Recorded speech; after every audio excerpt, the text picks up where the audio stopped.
അടിസ്ഥാന സൗകര്യ വികസനത്തിന് കരുതലേകി കൊട്ടിയൂർ ദേവസ്വം. പാർക്കിംഗ്, അന്നദാനപുര, താമസ സൗകര്യം തുടങ്ങി വിപുലമായ ക്രമീകരണങ്ങളാണ് ഒരുക്കിയിട്ടുള്ളത്. കഴിഞ്ഞ വർഷം അരക്കോടിയിലേറെ ഭക്തരാണ് വൈശാഖ മഹോത്സവത്തിന് എത്തിച്ചേർന്നത്.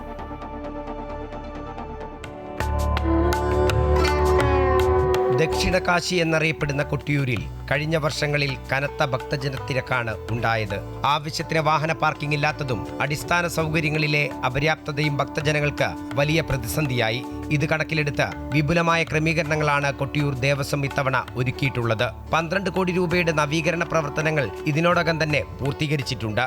വാവലിപ്പുഴയ്ക്ക് കുറുകെ മന്നഞ്ചേരിയിൽ നമ്മളൊരു സ്റ്റീൽ പാലം പണിത് ഭക്തജനങ്ങളുടെ പ്രയാണം സുഗമമാക്കി. ഭക്തജനങ്ങൾക്ക് വാഹനം പാർക്ക് ചെയ്യാൻ വേണ്ടി ക്ഷേത്രത്തിൻ്റെ കിഴക്കേ നടയിലും അതേപോലെ പടിഞ്ഞാറേ നടയിലും റോഡിന് സമീപത്തായി ദേവസ്വം സ്ഥലങ്ങൾ വിലക്ക് വാങ്ങി അത് വാഹനങ്ങൾക്ക് പാർക്ക് ചെയ്യാൻ വേണ്ടി തുറന്നു കൊടുക്കുകയും ചെയ്തിട്ടുണ്ട്.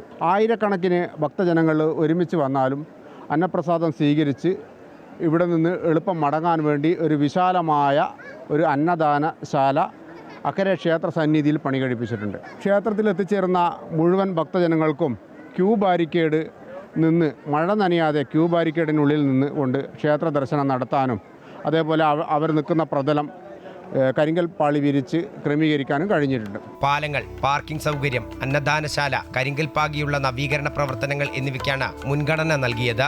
ഭക്തജന പ്രവാഹം കണക്കിലെടുത്ത് 24 മണിക്കൂറും ഡോക്ടർമാരുടെ സേവനവും കൊട്ടിയൂർ ദേവസ്വം ഒരുക്കിയിട്ടുണ്ട്. അമൃത ന്യൂസ്, കണ്ണൂർ.